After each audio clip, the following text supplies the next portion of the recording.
Thanks for coming. This is my apartment, and it's a little bit shabby, and I apologize for that. But I hope that you'll look past that as we go through my presentation, and I'll just get started here.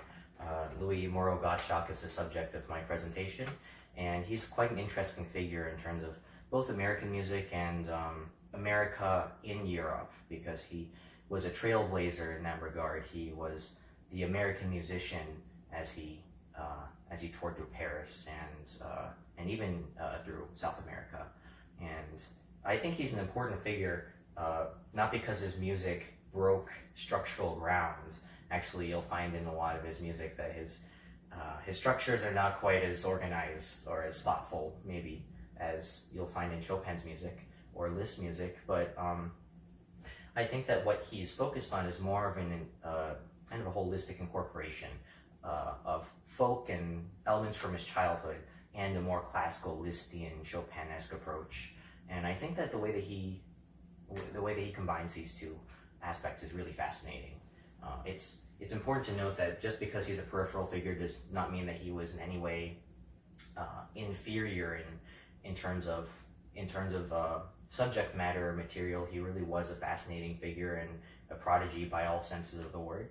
So I think it's valuable to research him and to understand where he fits in both the American historical world and also in Europe.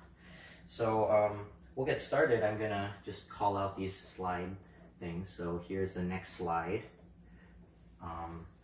So he was born in New Orleans, and that's in the state of Louisiana. I think this is important later, and we'll see in hopefully in the next slide, that New Orleans is an extremely important place, especially during this time period. But he, going back to Gottschalk, he was kind of a sickly child. It followed him until he was 40, and then he died because he was so unhealthy. He actually died following some symptoms that he felt during a performance, a concert. And so he lived a very short life, about 40 years. And it's important to note that his identity as a Creole, which is very tied to New Orleans, defines him as a musician, I think. And he infuses the Creole identity into kind of a more virtuoso Lisztian persona to create something quite interesting and I think unique, innovative, as we'll see in these next works. But we'll click the next slide here. I think it's important to note what New Orleans was in the American music scene, because New Orleans was maybe the most focal part, the most focused part of America in terms of music at the time. There are some scholars who say that this is the focal point of music in America. And so that provided him with a lot of opportunities to grow. He was taught by some of the best musicians in the area and eventually outsped them. But I think it's important to note that this is an extremely diverse city that made his childhood quite colorful, I think, in terms of diversity, cultural influences, and it provided him with a very unique education that sometimes you can, as you can see in the music of, let's say, Liszt or Bach or Beethoven, he had an extremely colorful childhood, and especially in terms of America as music develops in America, I should say.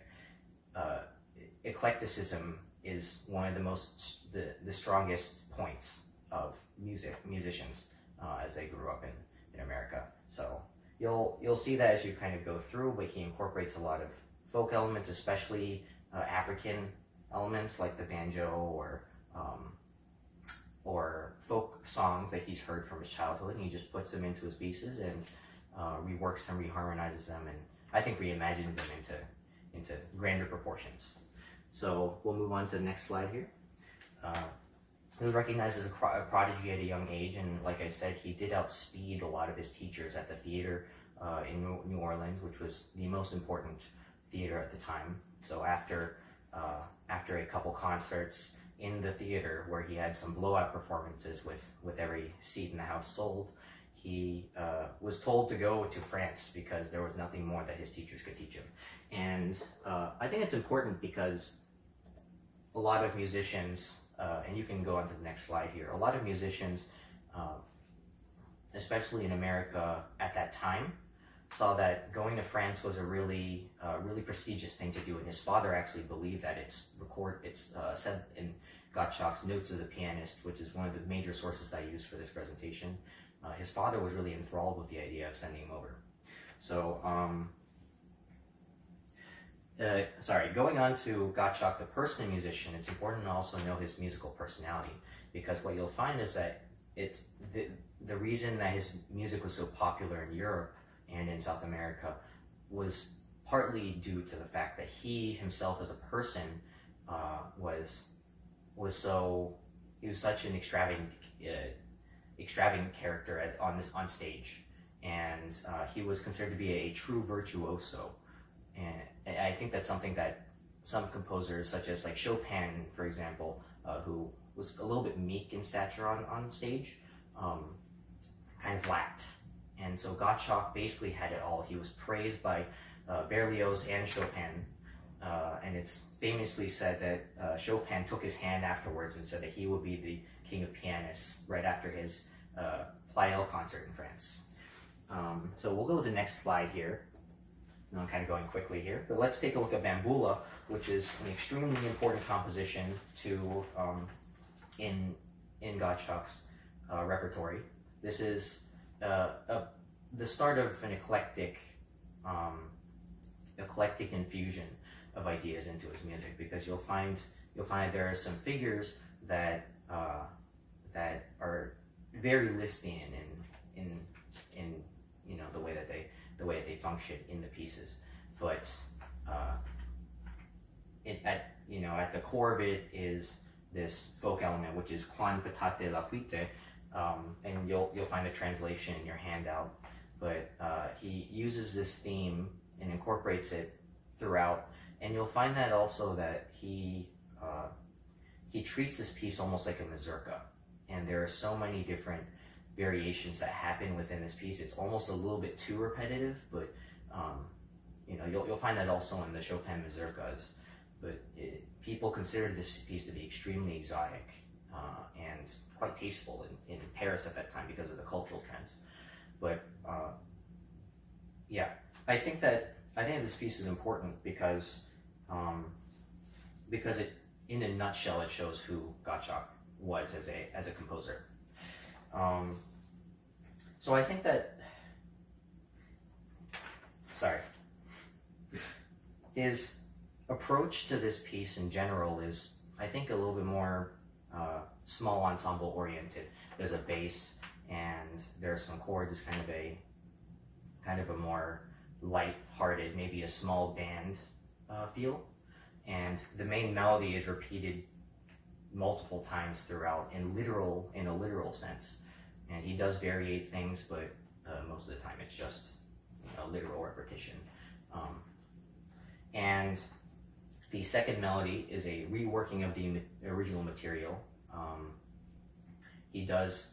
It's debatable whether the second melody, which you'll know when the second melody happens because it's not the first melody.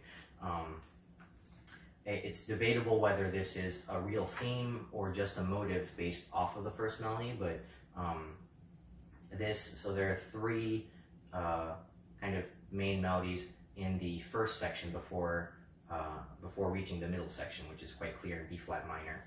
And I think the important part about this first section is that it's very cyclical, meaning that he, instead of developing, he just takes these themes, and once he's done with one theme, he'll just go on to the next one and the next one, and then he'll repeat, I think, twice through before going back to A, and then finally going into the middle section. Again, a very mazurka-like approach. The structure is very difficult to pin down because it doesn't really adhere to a single form. Mostly, you can consider it almost a ternary, like an ABA form, but again, because of the way that both the giant A and the giant B are structured, it's really difficult to call this just an ABA, especially because the B, the giant middle section, does have an instance of A. It's just literally repeated within the B section just once, and then it goes away. And the final section, the final A, is extremely short, so it's in almost an unbalanced structure. And I think this kind of lends itself to kind of more of a popular feel, because in the New Orleans, he was used to kind of appeasing the popular audiences and such, so he was not quite as concerned with construction or structural rigor of his pieces. It's important to note that you don't want to compare this to a Chopin sonata or a Chopin miniature Liszt etude. So he was, in terms of reception, this was a really highly praised piece because, this was a really highly praised piece because it showed, especially during a time in Paris where Parisians really just wanted something new, something fresh, and Gottschalk's Bamboula was just that spark, I think. And they were saying, who doesn't know the Bamboula in all of France? And again, I think that's partly due to the composition being a little bit more folksy in nature, using that folk melody, and also kind of showing some banjo-oriented things as well, as you'll see in the handout. But I think it's also that he, as a virtuoso, carried this piece with such tremendous strength that he overpowered a lot of his audiences, and it created this incredible myth about himself. And those myths were largely true, that his playing was incredible and virtuosic and colorful, and that's indisputable. So yeah, the big point is that he is exotic in the eyes of Paris, and that kind of carried him into stardom. So we'll move on to the next slide here. Le Bananier is just called the banana tree. That's the transition, or that is the translation of this piece, and it's maybe one of the more far-reaching pieces in his repertory. After composing it, the piece itself was subject to a number of different transcriptions for different instruments, and I think it's important to note that even Czerny, Bizet, and Borodin also, they all knew about this piece and kind of worked with it considerably within their own lives. And you can look at some of the details in the handout.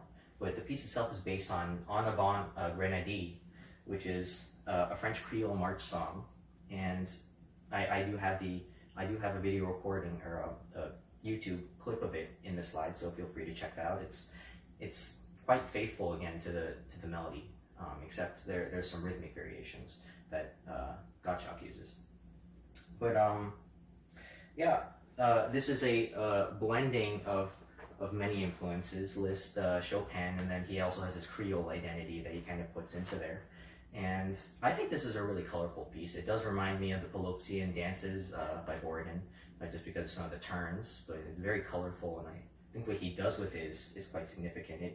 I've analyzed this to be more of a 7-part rondo, although it's not exactly that, but it seems to vary 2 themes. I don't know if you call that a double variation, but I just called it that for the purposes of this. He variates 2 themes the entire way through.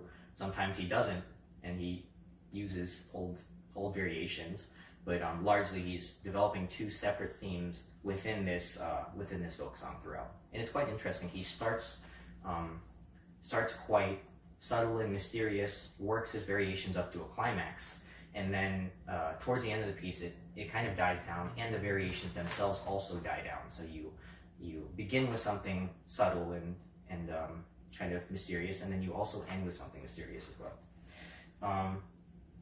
I also think that this is let's see, if you can go on to this next slide here.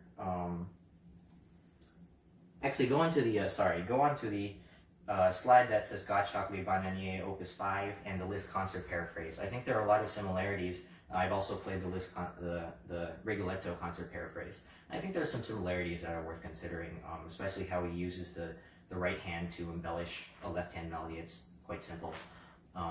But again, his infusion of the folk element with kind of a Lisztian virtuosity is quite notable here. And I don't think anyone in America at this point has really done anything like that before. So he was a pioneer or a trailblazer in this compositional aspect or regard. Okay, I think we're going to go on to banjo now, which is a really fun piece actually. If you ever want an encore piece, this is something to consider, because it's very difficult and very short, but there's so many ideas packed into this thing. I think this is one of his most creative works, and full of Lisztian virtuosity. But one important thing to note about this piece is that it's extremely, and there's a little bit of scholarly information to back this up. Again, there's not a ton of information that or scholarly sources that support this theory, but especially Paul Ellie Smith, in his article, he wrote an article about this piece in particular and how it relates to banjo culture in the U.S., the banjo musical tradition. And he says that this is actually more of a faithful, I guess, like, representation of what banjo playing in the 19th century was, because what we know as banjo playing is largely based off of the 20th century tradition of banjo playing, but this is apparently more faithful. So it is actually a musicological piece worth considering if you are studying American music. Well, the piece itself doesn't really have much of a form. I tried analyzing it, and there are just so many different parts and they don't really repeat in regular or like specific ways. So he just kind of puts different ideas right next to each other. But I think the important part of this is that it's just kind of bursting with ideas, and each idea somehow captures the essence of what a banjo player would do. And so there are a lot of specific banjo techniques, especially that Paul Ellie Smith argues in his article, and I encourage you to check that out. It's in the sources. He says that this piece in particular records a lot of the specific elements such as down picking, up picking, rolling within this piece, and the way that he uses that is extremely creative, because for example, if you look at let me see if that's here. If you look at the next slide here, especially the triplet the triplet figure in the right hand in that top left example, kind of that's a very Lisztian technique. You'll find that in pieces like the Mephisto Waltz or La Campanella, but it's a very Lisztian technique that he uses, especially with the almost ragtime-like left hand. He turns this triple note figure into like a very playful and virtuosic banjo tune. I think that's really inventive, because before it was used for more Italian ornate things such as in Scarlatti, but now he's using this figure in combination with a ragtime accompaniment to create this really creative use for this previously established technique.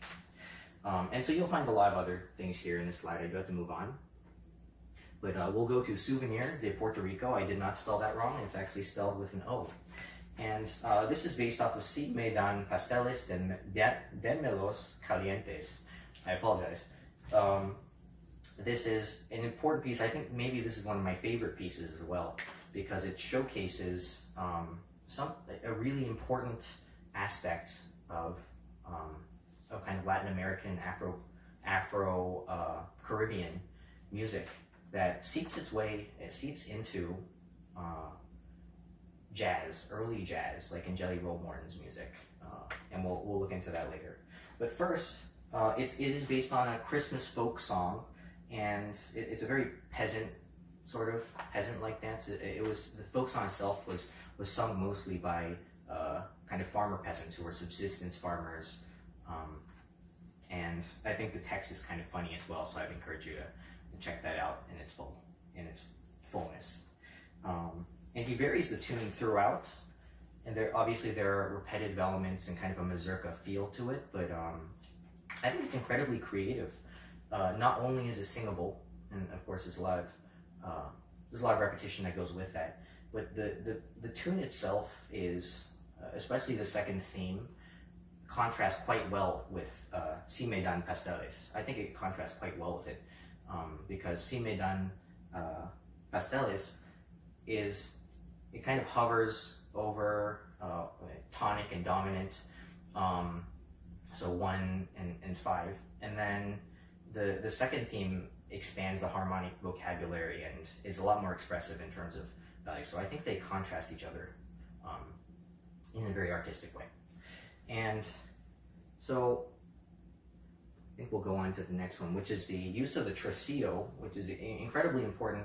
And people who have taken Dr. Von Glahn's course on American music will know that this is incredibly important during the time of early jazz, especially in the 20th century, because the tresillo is a very unique rhythm, especially used in habanera, and you'll probably know that name. But the way that Gottschalk uses this in this piece is very interesting, because obviously if you look at the left diagram under tresillos in the slide, he does use the left hand's uneven pattern, bum bum bum bum bum bum, but then he also combines it with a lot of other rhythms in the right hand. So there's kind of an intersection of rhythms that I think is quite innovative, especially in the bottom system of that diagram, because he has da da da da da in the right hand, and then he has bum ba ba bum. So they don't exactly line up, but I think that's a really playful way of using it, and quite innovative for its time. And I think the cinquillos are also really important. They're it's kind of a branch off of the tresillos, but he uses these rhythms and in a progression which carries the tune to its climax in a very Lisztian way. But especially with the octaves in the right hand, da da da da da da da da da. You know, these are maybe not the newest things, especially for people like us who have the entire scope of history under our belts. So we know about these rhythms, and they're not new to us. But for these Parisians, and I think for people in America too who are in the classical scene, I think this is new ground for Gottschalk to explore that hasn't really been done in a very established way. And if you move on to the next piece, we'll revisit those tresillos briefly later. But the next slide, I've made a little bit of I've put an example here, and I drew some things on there to explain that there are some really colorful moments in this. This is maybe my favorite piece in his output. And it's colorful because it combines this folk tune with an incredibly inventive kind of texture that weaves through both hands at once, or kind of at the same time. So the right hand with the melody gets passed off to the left hand, and then the left hand with the figurations that kind of rise up to the top get passed up to the right hand. So it's almost a crisscross pattern. And I think that's really creative, because you don't really notice that when you hear it, but looking at the music itself, I think it's a unique way of incorporating a Lisztian structure into folk music, because he doesn't spend a lot of time developing the motives themselves. So he just, instead of developing in kind of a compositionally rigorous way, he decorates the themes themselves with very creative accompanimental figures. So click onto the next slide, and we're nearing the end. But I did want to say that these tresillos in particular are used also in classical compositions that are inspired by jazz. And one piece here, the Miod's Scaramouche, which I played before, it's in the third movement, Brasileira. There is a tresillo in the left hand. It's very noticeable, but he uses that to grand effect, especially in his own kind of style. He has a lot of fun with it, I think, and it's an incredible piece. You should check it out if you have the time. But yeah, it's not only in this, but in other 20th century pieces as well. If you went to my recital last year, I played a little bit of Guarneri. If you want to check out my piece, my Guarneri performance, then it's also on YouTube. You can go and check it out. But especially in the Ponteos, number 25, I believe, Sentido. I might have gotten that number wrong. But I would recommend that you check that out to see how composers later use this tresillo to new expressive possibilities in heights. I think that this is, for Gottschalk, this is, it might not be, he might not have invented this rhythm, but using it in a classical context is something that not a lot of people have done before. So going on to the conclusion, whether or not you like his music, it did take me a while to get used to his music, and after listening to them, dozens of times each, I think that the takeaway from his music is not that it will be he is the Chopin of America, or he is the Liszt of America, but he kind of, instead of tagging a European name and putting it onto his name, I think it's important to note that he, throughout his life, was trying to create his own identity and wrestle with his own Creole identity and a more classical upbringing. So he is both a Creolian and a classically trained musician, which is kind of more European based. So instead of saying, well, he's not Gottschalk, he is America plus Liszt, I think it's important to say that he is Gottschalk, and he has value in his own music and person. He's not, I mean, he is a peripheral figure, but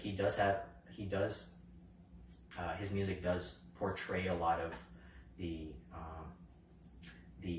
new age and innovative musical technologies that you find in compositions that kind of carry America through into the next generation of jazz and kind of extended techniques, extended harmonic vocabulary, usage of rhythm is really important. So again, he was a pioneer of his own field. Not a lot of American composers at that time were incorporating folk elements into their piano music. If you do want to check out some of his more standard music, he did write pieces which are very Chopin-esque and Lisztian. You can check out his the Union is one of his concert paraphrases of a tune, and it's very, very patriotic. It's based off of the patriotic tune that you'll likely be familiar with, and he decorates that to dramatic proportions, and that's more of a Lisztian approach that is unabashedly virtuosic. But the reason I didn't put those into this presentation was because I think that Gottschalk is a lot more original than those pieces might let on. So it's not just that he was a showman, but he was also a visionary. With that being said, that concludes my presentation, and thank you for watching, and hopefully I will see you all again at some point. Bye.